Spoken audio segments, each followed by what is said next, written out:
Hello, this is Yvette, and this is like the 5th, 6th, 7th, 20th time I made this video. I want to talk to you about making a decision.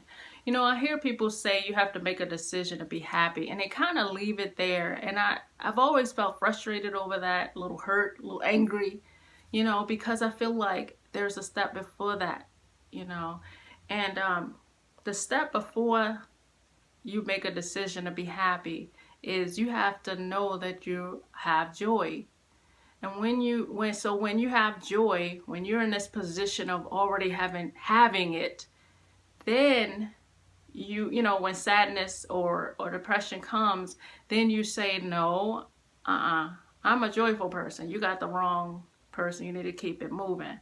Then you can make that decision out of a solid position of knowing where you are already. So I think it's irresponsible to just throw out there, you got to make a decision to be happy, because like I said, a depressed person doesn't understand that. They don't understand that.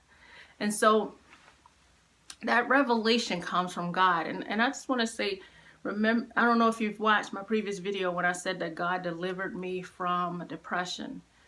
And it came suddenly. The revelation, what happened was, one day I suddenly believed that I was not a depressed person. Suddenly believed, and that's what a revelation is.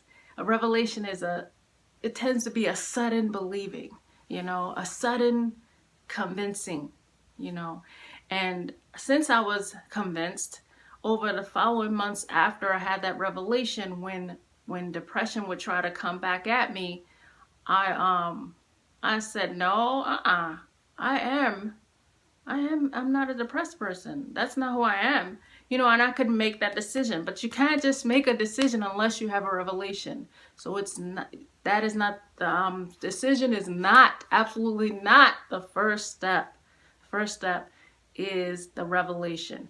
And while I say that my revelation of not being a depressed person came suddenly, there is a way to receive the revelation, because God has already given us himself, and in himself is the fruit of the Spirit. And the fruit of the Spirit, one of the qualities of the fruit of the Spirit is joy. He's already, if you're a child of God, it's already on the inside of you. Like I said, the thing we need is the revelation of it. And you can, in a sense, provoke the revelation to happen by spending time with God. And I'm not saying if I spend 10 hours in prayer, then maybe God will give me joy. No, that's not what I'm saying. I'm not saying if I make, 2,500 confessions of faith about joy, then maybe God will give. No, God is already given. He's already given himself, and he's on the inside of us.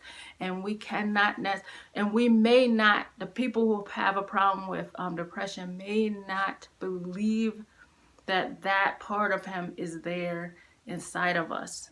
But you can deliberately, like I said, provoke the understanding of that, the revelation of that, the belief of that, by spending time with him. It's not that he has holding it back. It's us, when we don't understand, when we don't believe it, when our hearts are hardened toward that particular aspect of God. So you can understand and receive that by spending time with the Lord. You talk to him in prayer, you spend time in his word. And like I said in a previous video, it wasn't about joy, but it was about, it was about how I was thinking about some things, and I was stuck in a problem that I couldn't get free of. And I got free, and I got a revelation of being free from that thing when I spent time with God. And the fact is, the thing you expose yourself to on a consistent basis starts to influence you. I mean, it just does.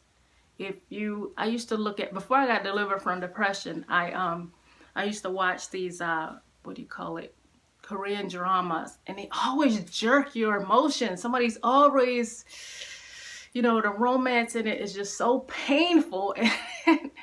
And after I got delivered, um, I was like, I'm not manipulating my emotions like that. It's garbage. I don't feel like doing that anymore. I don't want to. I refuse. But see, I had to have a revelation of it. Like, I'm not going. I had to have a revelation of joy in order to make a decision not to expose myself to nonsense like that. That would just make me sad. And but anyway, what I mean is about influence. If you will spend time with God, you will get to know Him. And getting to know Him, He'll start to influence you.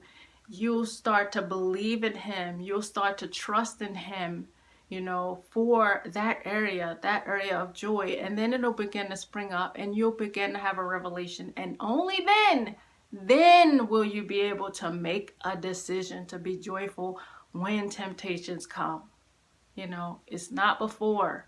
It's not before. So I just really want to emphasize that it is letting God influence your heart to the point that you have a revelation. And when you have a revelation of joy on the inside of your heart, then it will begin to influence your mind, and then you can make a decision. But the decision is not by any means the first step. Okay? I hope this helped. Thanks for watching.